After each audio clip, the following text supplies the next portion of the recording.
Next up is the power rule. So the power rule of exponents is when you have an exponent raised to another exponent, so to another power. So if I have a to the m and I raise it to the nth power, so it's an exponent raised to another power. So what you do with that is you're going to multiply these exponents. So you get a to the m multiplied by n. So that's the idea of the power rule. Now let's take a look at an example of that. So if I have a power rule of, let's take a look at number 3 here. So number 3 here says y to the 5th raised to the 3rd power. So I know I'm going to be having to use the power rule. So when I use the power rule for this, I'm going to multiply the exponents. So I'm going to get y to the 15th. And that becomes your answer. Now, let me ask the question why. Why do you multiply this? And the reason is, let me show you the long way.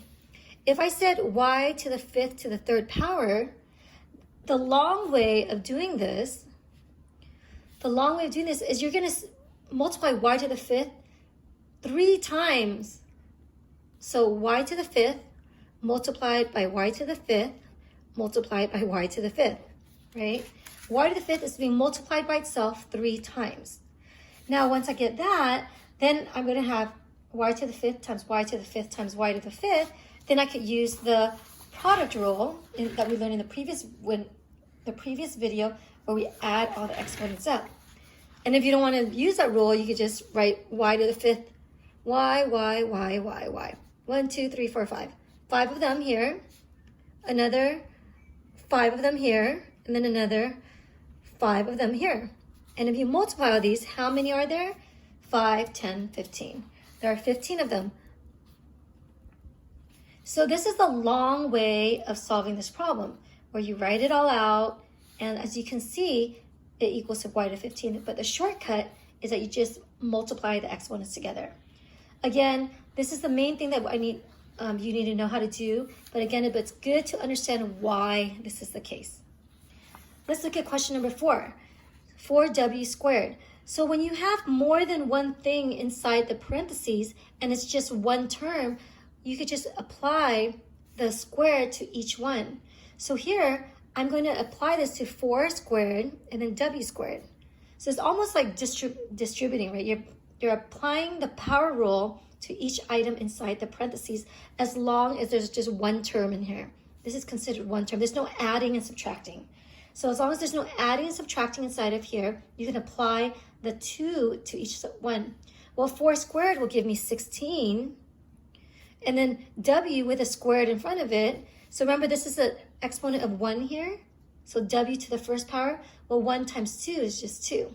So therefore, this becomes w squared. Let's look at question number 5.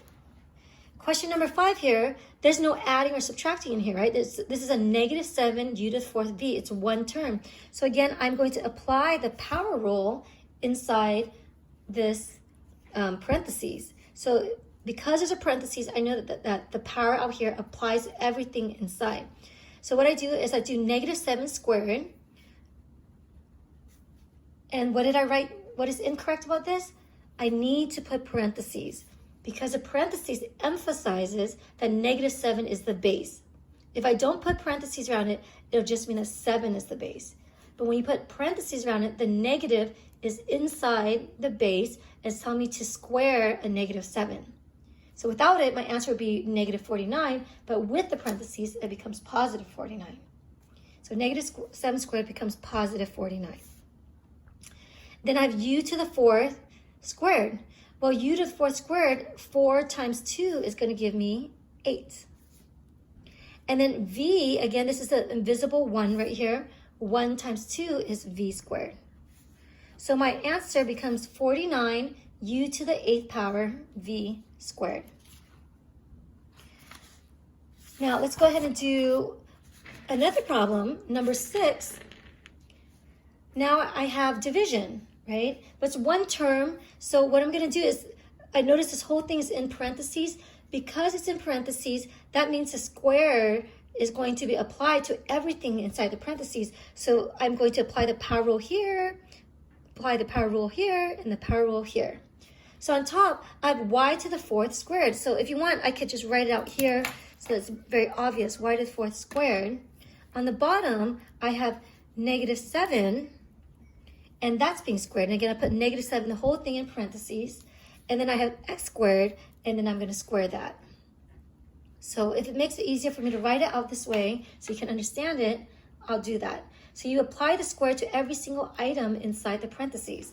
So now you use the power rule, and the power rule, you multiply the exponents, you get y to the 8th.